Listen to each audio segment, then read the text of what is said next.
Reginaldo. Fala, Reginaldo. Nem sei se apertei certo. Aí vai falar aqui da primeira escola dessa época, que é feita aí, né, seguida pelo Tales de Mileto, né? É fundador da... Além de Tales, o fundador da filosofia, dois outros nomes compõem essa escola. São eles Anaximandro e Anaximenes, da escola milesiana. Mas voltando lá, mais uma vez, e possivelmente por último, depois eu vou focar mais em Tales, quem fundou, de fato, a filosofia, lógico, né, fora o período anterior aí, foi o Esopo, o maior fabulista de todos os tempos e o primeiro filósofo da moral, né?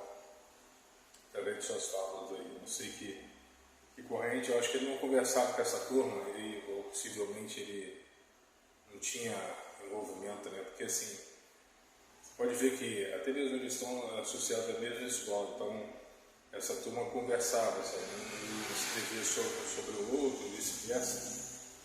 Acho que não sobrou nada de Anaximandro, se não me engano, ou Anaximenes. Vocês vão conhecidos como filósofos da física, né? Da tentativa de compreender a origem das coisas, né? Tendo base aí, por base o frio, o quente, o leve, o pesado, né? E essa partir da física das coisas, sabe?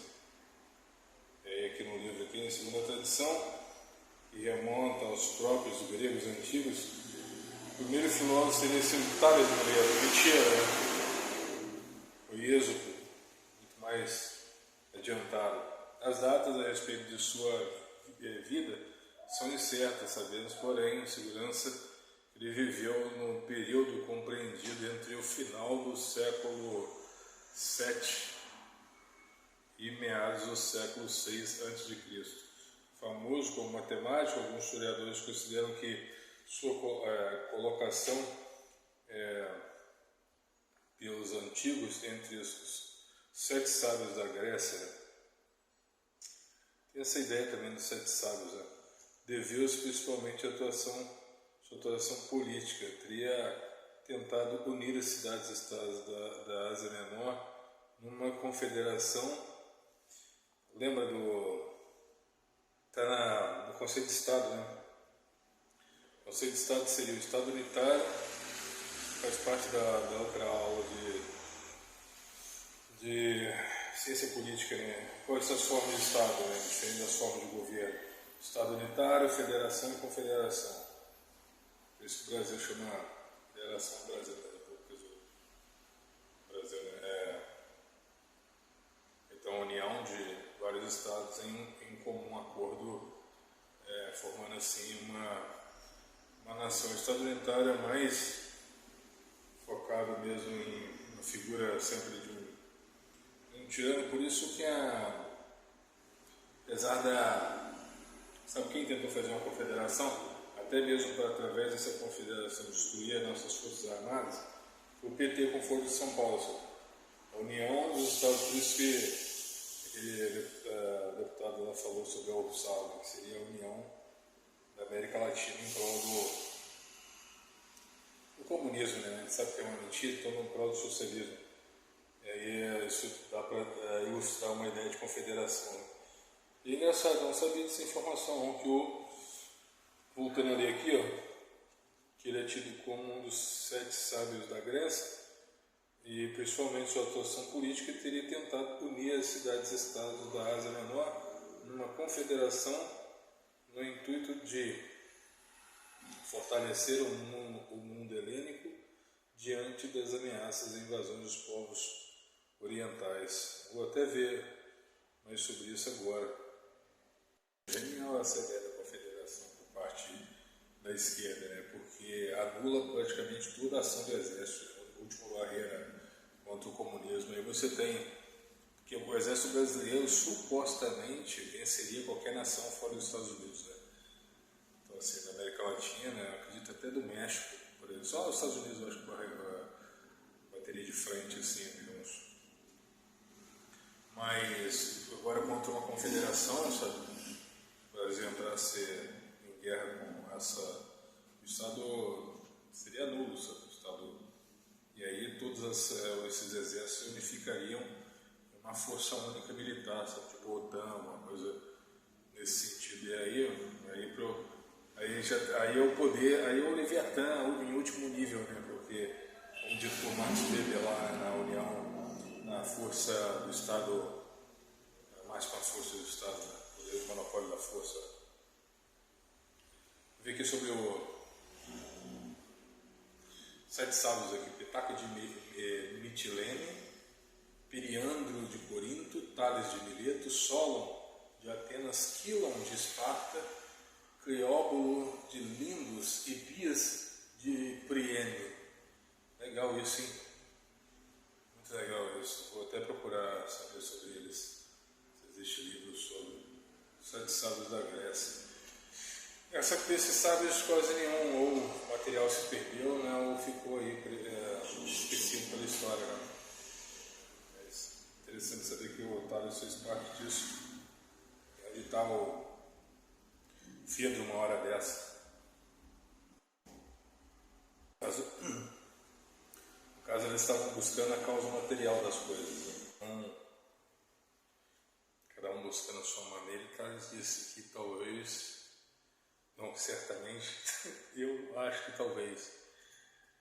Lógico que há controvérsias aí com relação a isso daí, mas parece que ele disse, pelo menos o que está registrado na maioria dos livros, é que ele propunha a água como origem de todas as coisas, seria partindo da água, né? Por causa dos organismos, por causa do corpo humano, que tem grande porcentagem de água. A gente se imagina, né, todo mundo deu mérito a Pitágoras, né, com relação à matemática, mas acredito também que Tales que foi quem trouxe em suas viagens o conhecimento matemático que ele teria herdado lá de outras regiões, né, dos árabes lá e tal. E aí falou que, né,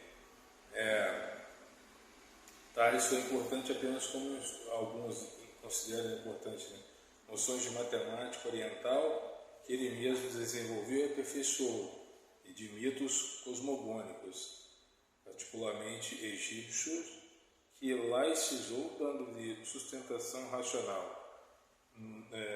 Noutra interpretação, o surgir da água significava um processo geológico, sem acepção metafísica, tudo estaria originalmente encoberto pela água, sua evaporação permitiu que as coisas aparecessem.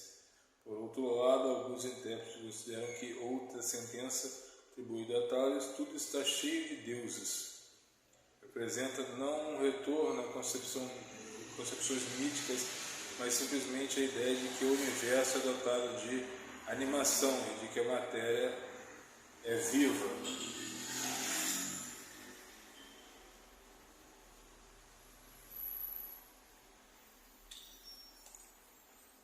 De ilusorismo, eu falei de ilusorismo, ele se aproxima, mesmo que de outra maneira, a concepção divina, né? Quando coloca as coisas vivas, que o mundo inteiro está numa condição viva, de certa forma. Tem algumas definições aqui. Doutrina segundo a qual a matéria é dotada de vida, ou a matéria e a vida são inseparáveis, aplica-se particularmente nas teorias rudimentares. Outra considera toda a matéria viva sendo o próprio universo um organismo animado. E várias definições, né?